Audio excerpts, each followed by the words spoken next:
ते खरोखर आमचं प्रेम आहे. नसतं तर आम्ही खरंच आलो नसतो. तिकडचे तिकडं काही काय फोनवर आजकाल खोटं बोलता येत. तिकडे शेंगा आणल्या असतात तर मंदिर काय कळालं असतं, आम्ही सटकून गेलो असतो. पण माझ्या जीवनात मी कधी खोटं केलं नाही. येईन म्हणलं की यायचो. आज गोरगरिबांची चव्हाण भाऊनी सांगितल्याप्रमाणे गोरगरिबांची लढाई लढतोय, ती पण इमानदारीनं लढतोय. कधी या गोरगरिबांच्या लेकराचं आयुष्याचं कल्याण झालं पाहिजे म्हणून लढतो. मला या संत महंताच्या व्यासपीठावर आणि भाऊच्या वाढदिवसाच्या निमित्ताने सत्य गोष्ट सांगायची. आम्ही सुद्धा वारकरी संप्रदायाला मानणारे आहेत. आम्ही सुद्धा संत महंतांचे शिष्य आहेत. आम्ही आमच्या गोरगरिबांच्या लेकराला आरक्षण मागतोय, तो जातीवाद नाही. हे पण महाराष्ट्रातल्या सगळ्या संत महंतांनी समजून सांगितलं सुद्धा पाहिजे. आम्ही एक गरिबांची लेकराची लढाई लढतो. जसं दुसऱ्याच्या लेकराला गरिबाच्या शिक्षणासाठी नोकरीसाठी त्याला आरक्षण लागतं, त्यांच्या भविष्यासाठी लागतंय, तसं माझ्या एक गरिबांच्या लेकराला त्याच्या भविष्यासाठी आरक्षण लागतंय. म्हणून आम्ही मागतोय. तो जातीवाद नाहीये. परंतु काही जण जातीवाद म्हणून त्याला इतकी फोडणी द्यायला लागले. असणारा एकोपा फुटण्याचं काम त्यांच्याकडून व्हायला लागलंय, आमच्याकडून नाही. एखाद्याच्या लेकराला आरक्षण मागणं म्हणजे हा जातीवाद कसा होऊ शकतो? या जातीनं त्या जातीच्या विरोधात जाऊन रक्तपात करणं त्याला जातीवाद म्हणायचं. इथं आम्ही आमच्या गोरगरिबांच्या लेकराच्या आयुष्याची लढाई लढतो.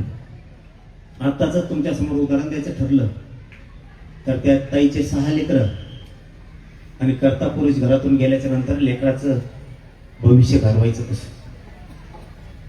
बोलताना जातीवाद शब्द बोलणारा बोलून जातो, पण पाठीमागच्याला त्याच्या किती वेदना भोगाव्या लागतात ज्याचं त्याला माहिती.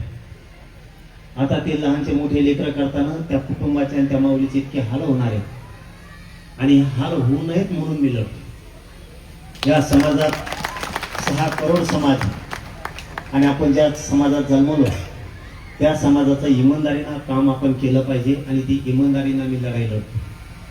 मी कधी त्या समाजाच्या लेकराच्या वेदना आणि दुःख बघून कधी फुटलो नाही. कधी मी कोणाचे पैसे घेतले नाही, कोणाचं पद घेतलं नाही. माझ्यावरती इतके मोठमोठाले षड्यंत्र झाले तरीही मी मागे सरकलो नाही. कारण आपण ज्या समाजाच्या वेदना घेऊन चालतोय, जे की याच्यातून विलास भाऊ सुद्धा पूर्ण आयुष्य याच लढाईच्या वेदनेतून गेले. ज्या माणसानं महाराष्ट्र राज्याच्या बाहेर सुद्धा समाज एकत्रित करण्याचं काम केलं, त्या भाऊला ह्या समाजाच्या वेदना माहीत आहेत. आणि आपण बेगडेपणा करायचा नसतो.